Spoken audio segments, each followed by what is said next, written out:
welcome to my channel.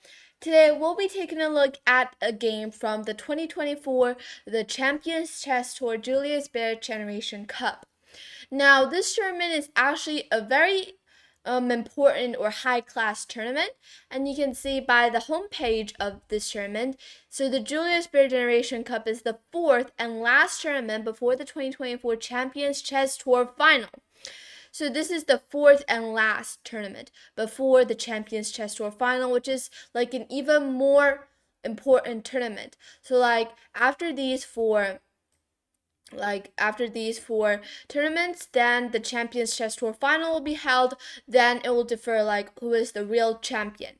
And basically there are 3 divisions in total, so I'm not going to introduce all of these details.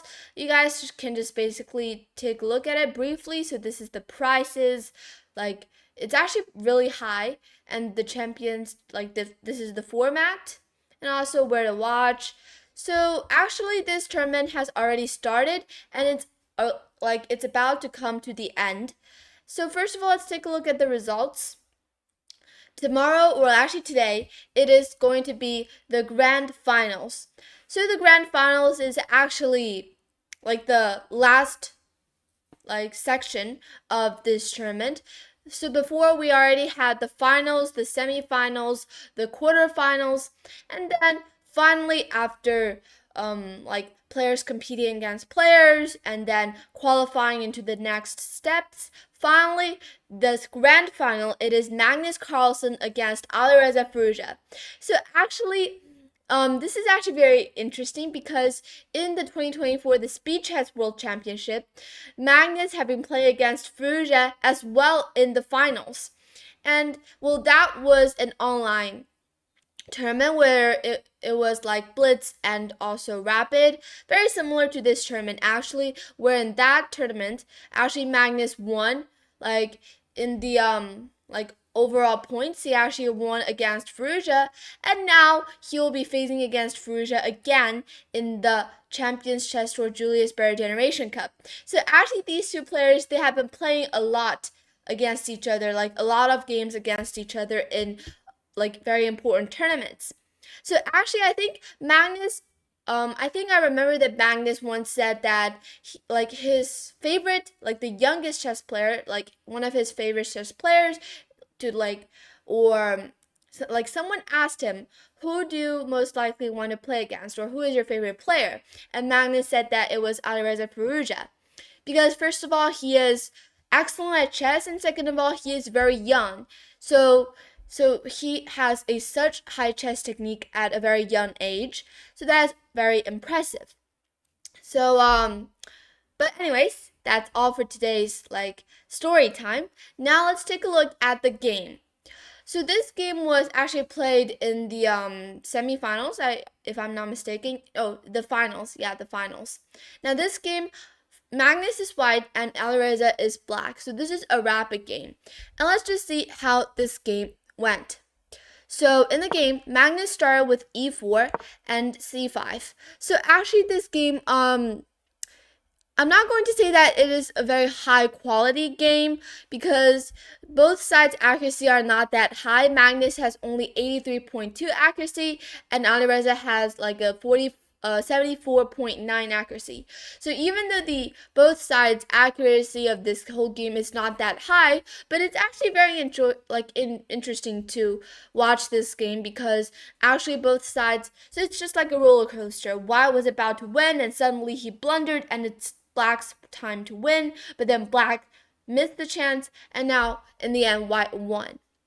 So let's see how all these drama happened.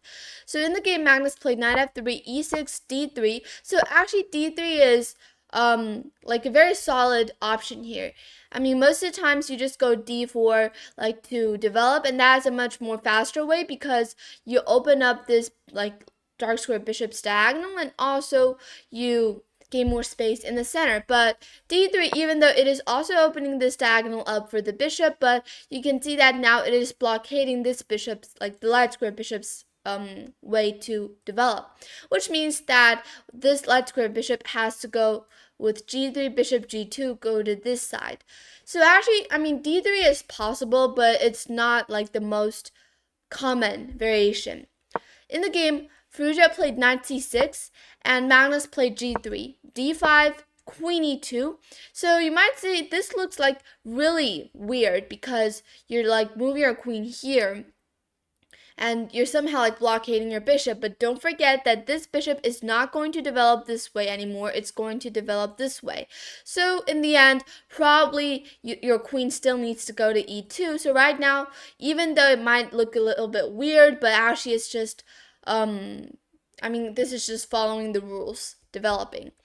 So knight g7 and bishop g2, g6, h4. So actually Magnus is not short castling right away, but first of all, asking black a question. So are you going to play something like h5 to prevent me from going h5, or are you going to just ignore me and just to develop with bishop g7, allowing me to push on the king side? And Alireza said, I'm not going to go h5 nor bishop g7, but here I'm just going to go h6. Now this is actually a very accurate move because now if white goes h5, there's actually g5 and there's no h6 ideas for white anymore, and actually this position is already better for black. So h6 is actually a very smart move. And in the game, e5 was played. So actually e5 was a little bit inaccurate, inaccurate because, I mean, you should not close the center right away especially if you're white. And I think you should have just go, for example, like bishop f4 instead to develop and control like these dark squares, and then probably in the future go knight c3 and even long castle ideas. So bishop f4 should have been a better option, but anyways, in the game e5 was played. Now this move will give black some advantage, and bishop g7.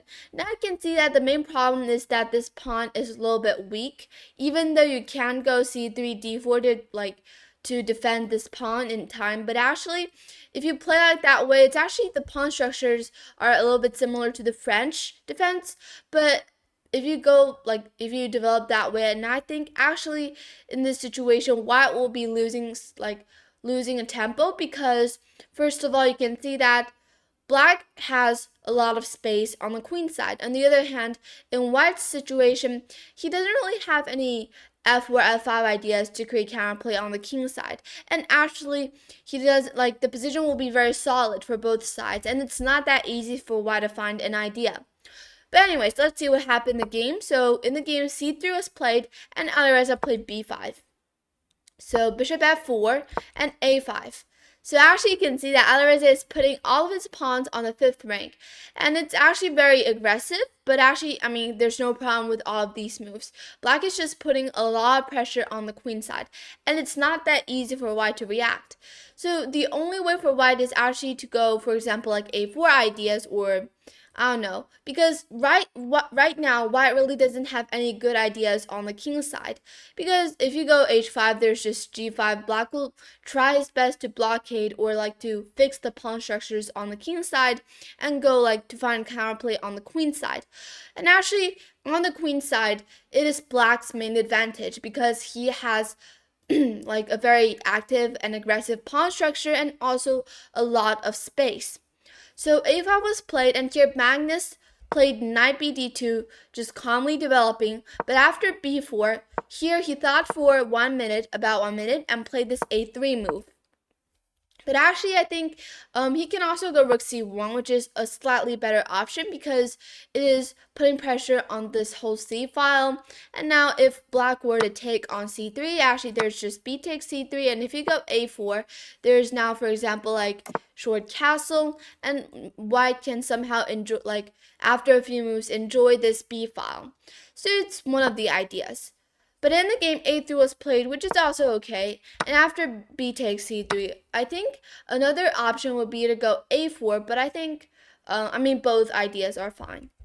b takes c3 was played in the game after b takes c3, a4. So black is fixing the a pawns. This pawn has been pushed to the 4th rank already, and also gaining control of the b3 square. But actually right now, white actually have some chances here to equalize the position. He should have played short castle. just quickly developing and putting your king to safety. But in the game, Magnus played rook b1. So he wanted to gain control of this file first and then go short castle. But the main problem is that there's now bishop a6 played in the game. And after short castle, the main problem is that there's actually now queen a5.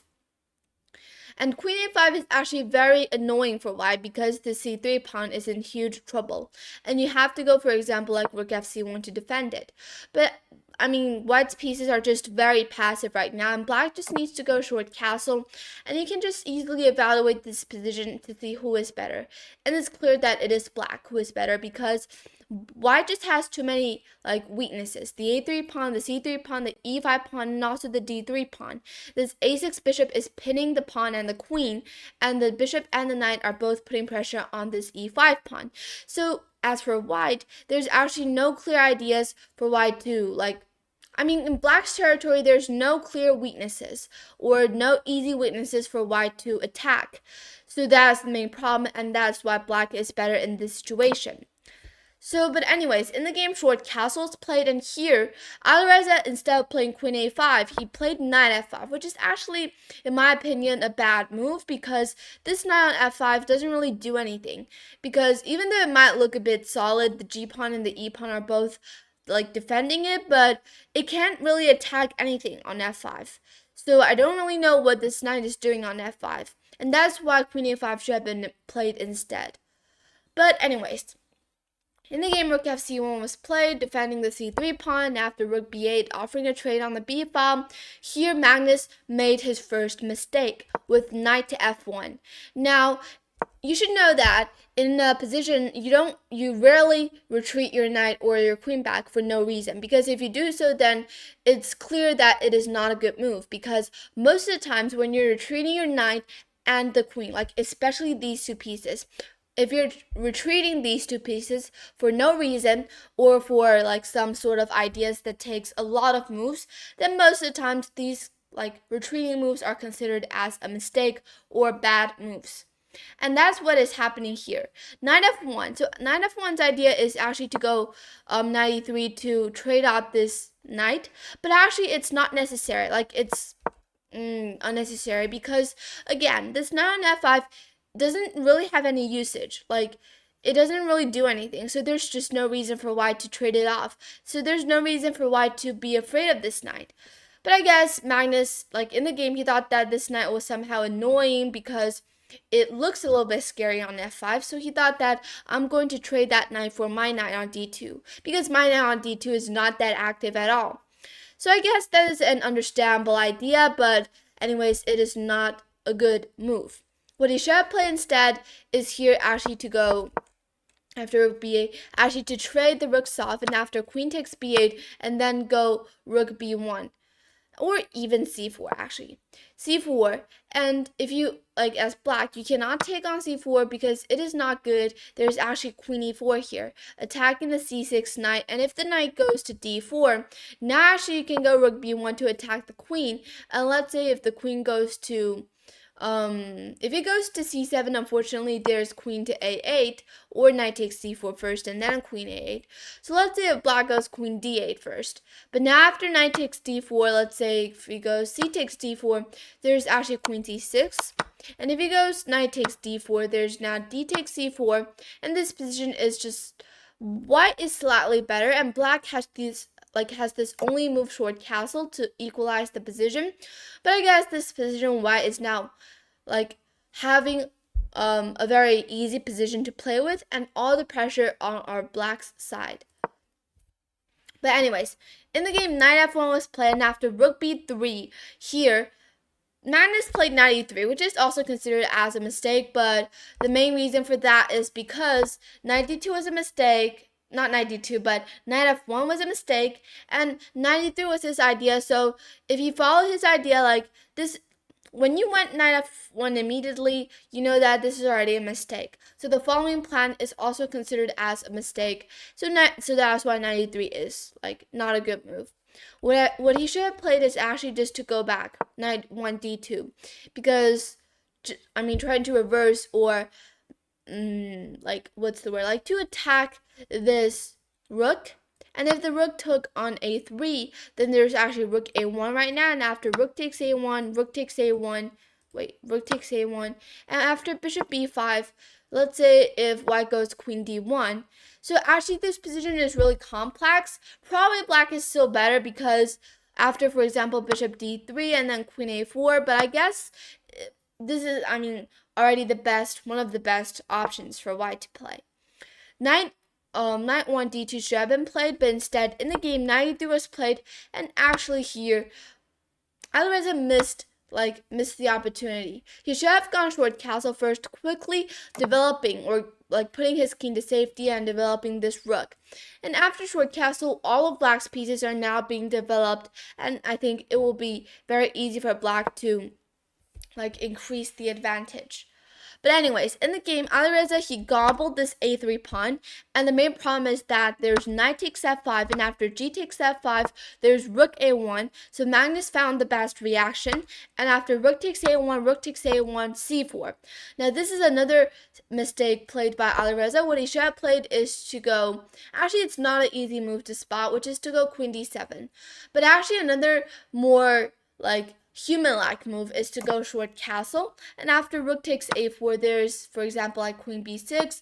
All black needs to do is just to develop his pieces, and this position will probably be probably be a draw, I guess. So, but anyways, in the game, c4 was played, and the reason that this is a mistake is because, first of all, it gives a it just simply gives away this a4 pawn, and also it is blocking this diagonal for this a6 bishop, which means that this bishop later on will be trapped inside his own pawn chains, will be a really passive bishop. So in the game, rook a4 should have been played here by Magnus. So he should have taken on a4, but in the game he played queen c2 instead, which is also okay.